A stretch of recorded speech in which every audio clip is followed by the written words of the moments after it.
Good morning, guys, or good afternoon, whenever you guys are listening to this. I want to go over lesson 16 with you. This is direct and indirect objects. We're looking at complements. So, what we want to do is, once I find there we go. We're looking at a complement. A complement completes the meaning of a verb.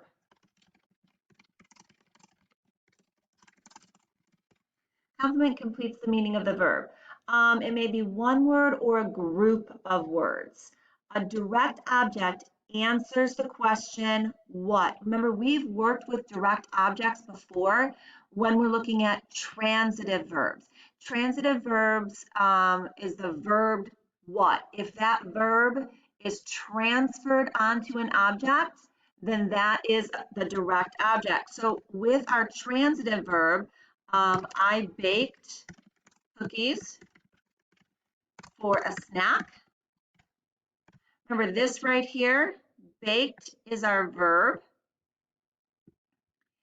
It's transitive because it answers the question, baked what? Here we have baked cookies. So that is going to be our direct object. Cookies is the direct object, making baked a transitive verb.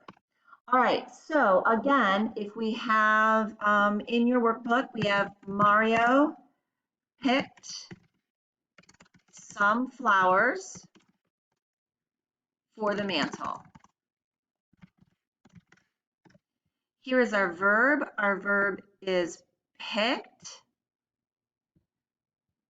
Picked what? Some is going to be an adjective. We just want the object. So that is going to be picked what? Picked flowers. So flowers is our direct object.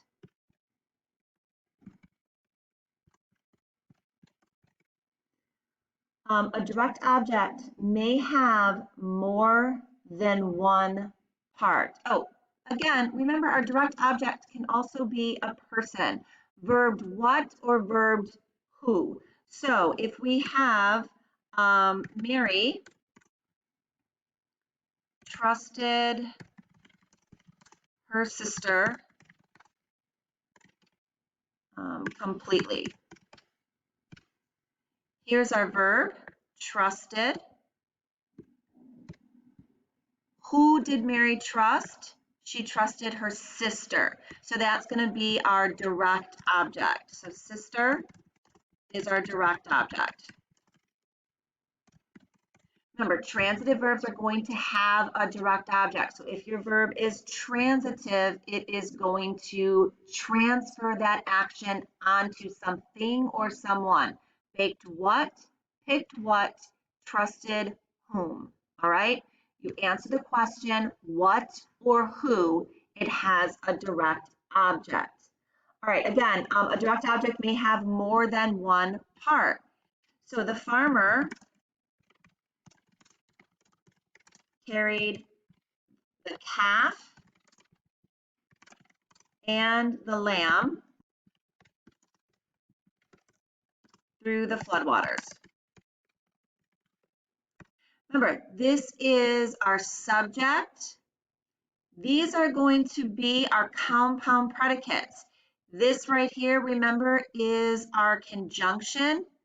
So the farmer did what? The farmer carried. There's my verb. Carried what?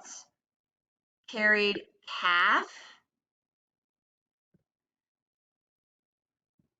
So we are going to have a compound object. Compound object linked by our conjunction. So carried what? Calf and lamb. That's going to equal our direct object.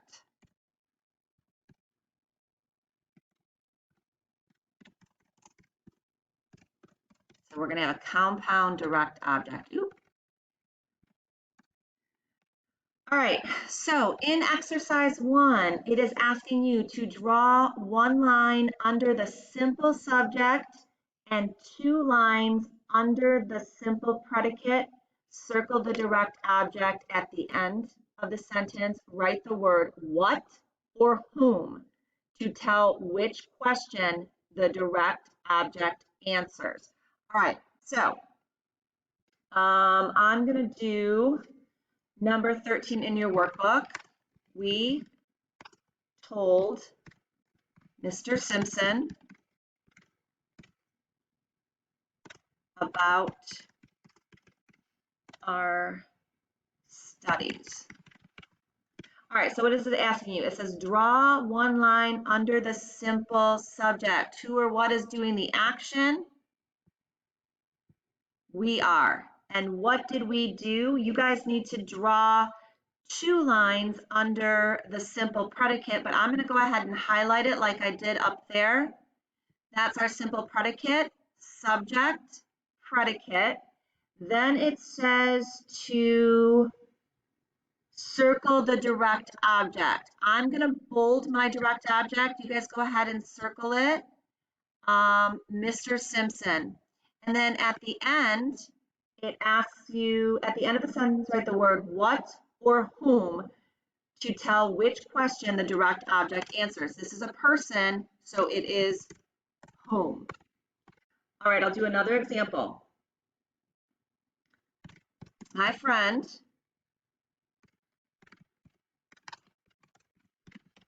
studies Mars and Jupiter. All right, simple subject, who or what? Friend. Okay, my is a pronoun. It's also acting as an adjective here. Whose friend? My friend.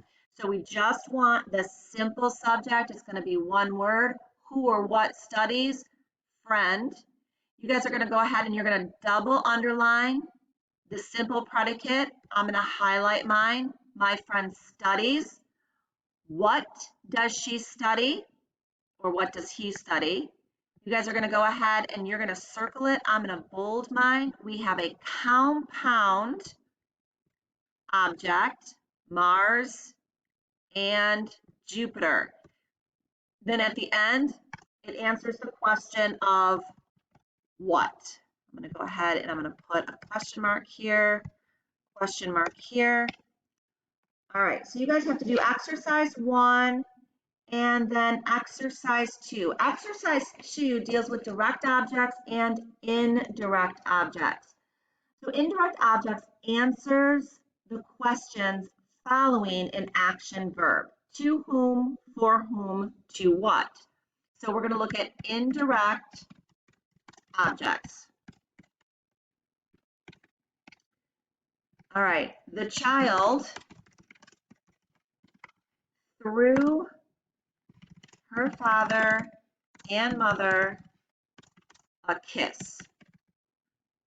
All right, so we have our simple subject, child. What did the child do? Threw. So there's our action verb. Through what? Okay, kiss. That's going to be our direct object.